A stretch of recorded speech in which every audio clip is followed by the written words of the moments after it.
Education's just not about the content and information anymore. It's about relevant skills that students can use and apply in their futures. Today's video is going to talk about 12 essential skills that you can teach within your social studies class.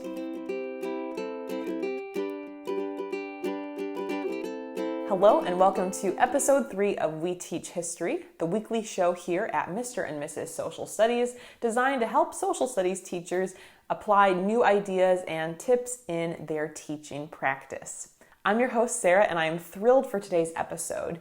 In episode 1 of We Teach History, I actually referenced the importance of applicable real-life skills over content, and it's an important shift I think a lot of us need to make and maybe want to make but haven't fully realized. As I'm sure many of you know, for a long time, history teaching was really just about the facts.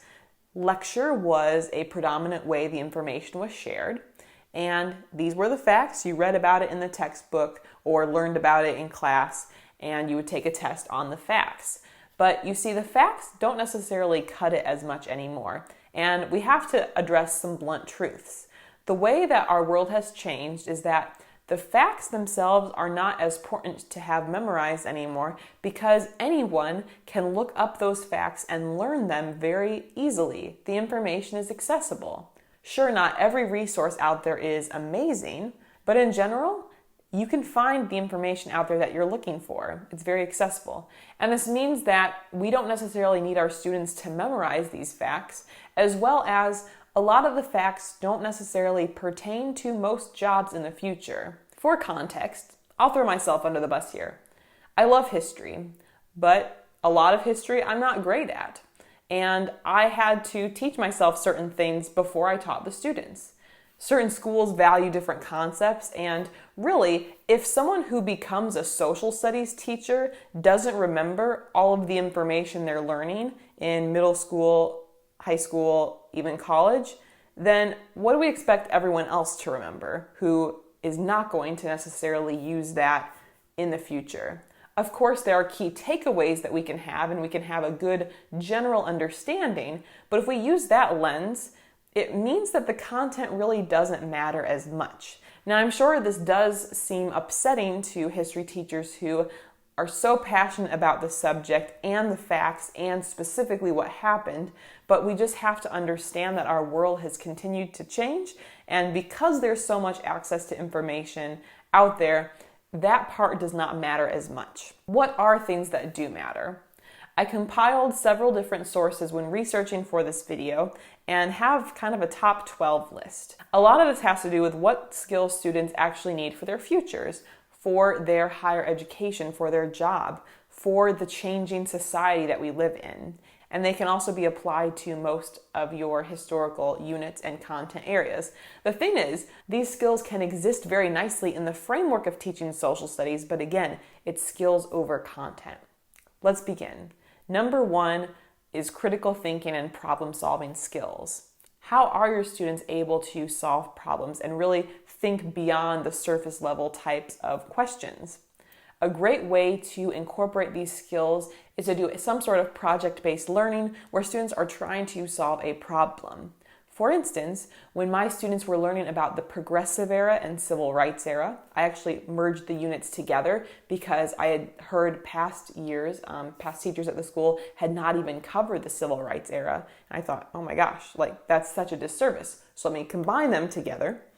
And I actually had my students create a service project and do a service project that addressed a need in their community.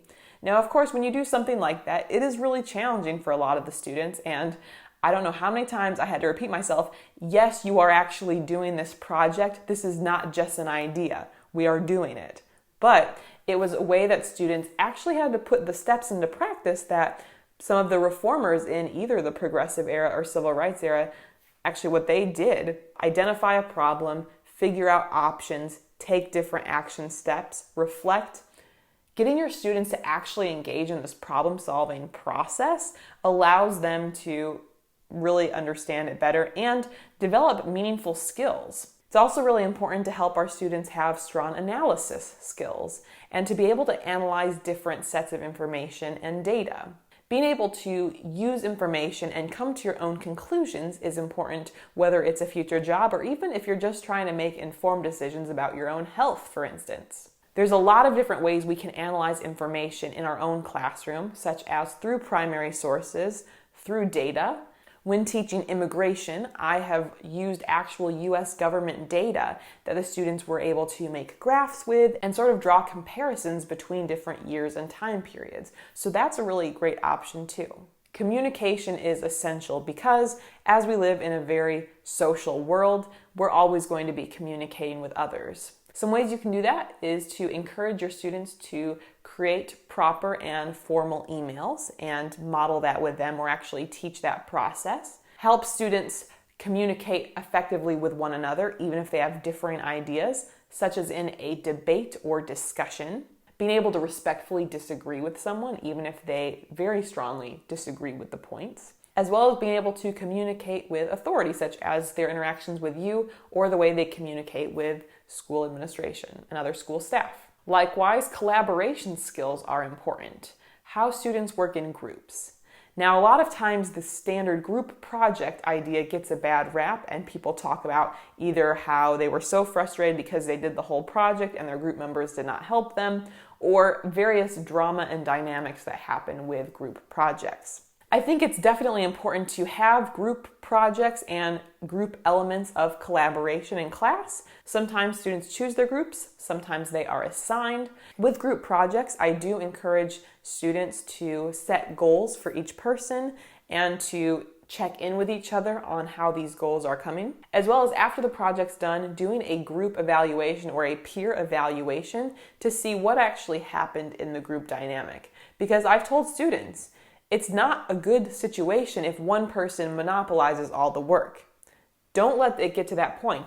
Each person is responsible for different elements of the project, and you can also assign roles to your students to help with that. Self-awareness is huge as well. Helping students to reflect and start to figure out more of who they are is so important. I think one of the reasons why, especially adults, can be so unhappy is because they did not take the time to really become self-aware and know what actually mattered to them. Now, this is not an appropriate source for most students, especially younger students, but I'm a huge fan of Gary Vaynerchuk's work. He is an entrepreneur, he has an amazing YouTube channel, and he emphasizes self-awareness so much and talks about how essential it is. I think the most important way we can help students become self-aware is with what they want out of their life or what they want to do in life. This is especially important as we think about our graduating seniors. What is their next step? If we just say, oh, go to college, or these are the type of jobs that, you should look into, we are limiting the possibilities of what are actually out there. And everyone has to decide what they want their life to look like. And a lot of students who are 17, 18, 19 years old don't know that yet. So how can we incorporate that self-awareness piece earlier on so students are continually reflecting and their ideas about their future are continuing to evolve? Digital literacy is also a really important skill. How comfortable students are with different digital skills, digital programs, devices. Of course, this does depend a lot on access. Maybe your school does not have as many digital resources, but can you give your students opportunities in class to work on these digital skills? Do the students have comfort working with the entire G Suite, Google Docs, Google Slides, Google Drawings, Google Forms? Can they work with those? I do have a playlist with some ideas for you to incorporate these that I will also link in the description field of this video. Have students worked with design elements such as Canva, for instance, is a great place where students can design different types of digital media, and it gives them a new avenue of design experience. Have students been exposed to things like coding before? You see, there's a lot of great digital programs out there, and if we have the resources but we don't actually use them in class much, that could be a disservice to our students. Of course, many of them spend a lot of time on these platforms outside of class, but there definitely is something to be said for some teacher instruction about how to use these programs effectively. One of the examples I've talked about with my students has to do with design in a PowerPoint or slideshow. Students have a lot of fun with the creative and colorful elements of PowerPoints or slideshows, but I always inform them about readability and what are the key ideas. You can throw up a ton of information on a slide and it's not going to be organized in a way that's helpful and effective for the students to understand what's more important than other items, as well as in a way that's not very readable and clear to the students. Sometimes less is more. And so these type of skills that you can help them work through can make a big difference and apply to other parts of their digital life. Media literacy is so important, especially in today's world as we're consuming so much media in different sources. Students have to understand bias. They have to understand the different messages and maybe hidden agendas of these different news sources or types of media they're consuming, and be able to understand that will help them make more informed decisions. Our students, as well as many of us, can be very easily swayed by some of the things that we see. But if students can acknowledge that, look, they are trying to sell this product and they're trying to make me think that I need to buy it or incorporate it into my life to be happy or to be well liked, or I need to think this way politically because, oh my gosh, this headline says that this person is this. We need to help our students see through that and see through the noise into what is real, what is meaningful. Global citizenship is also a really important skill. We can't let students stay in these bubbles of just them and their own community. This world is increasingly interconnected, and it's so important that students are able to make those connections and have a decent understanding and awareness of what's going on in other places and how the world is interconnected. With teaching history, I think there's two things we need to be aware of with global citizenship. Number one, I think it's important that we truly are getting a global perspective. Many of you might be U.S. history teachers watching or teaching about even just, a U.S. state or, a more local region. And that's great, but any place you can, let's incorporate those global perspectives to make it much more than just the U.S. because we really fit into this larger global narrative. Also, what's really important is to make it modern. Whatever you're teaching, let's connect it to present times as much as possible. Because if we're just teaching the past with no connection to the future, it's not as relevant to our students and it leaves out a lot of big issues. Next up, let's teach productivity to our students. Students being able to be productive and manage their time effectively is huge, but in many cases, that's never really on the lesson plan. There might not be as many obvious connections here, but if you can think about strategies that you can provide to your students to help them manage their time and to decide, how to be productive. As I mentioned before, there's a lot of media, and it is very easy to spend way more time than you intended on social media or watching YouTube videos, and then you are in a tough place when it comes to your actual work or responsibilities. It doesn't mean do all the work first and then you can have fun. You can still blend them together, but to help students understand that, to help them understand that multitasking doesn't truly exist, it's better to have 1 hour of concentrated work than sometimes several hours of distracted work. Next up, emotional intelligence. Students being able to manage their emotions effectively, to be empathetic towards others. This does also fit in a little bit to the self-awareness piece I talked about earlier in the video. These skills are absolutely necessary, especially as we see more students struggling with different types of mental illness and stress. We want to make sure that students are able to have these skills to be able to, apply them to whatever their situation in life will be. Skill number 11 has to do with curiosity and creativity, helping students to express themselves creatively and giving them options to be curious about different topics and learning more about those, satisfying those curiosities is very important.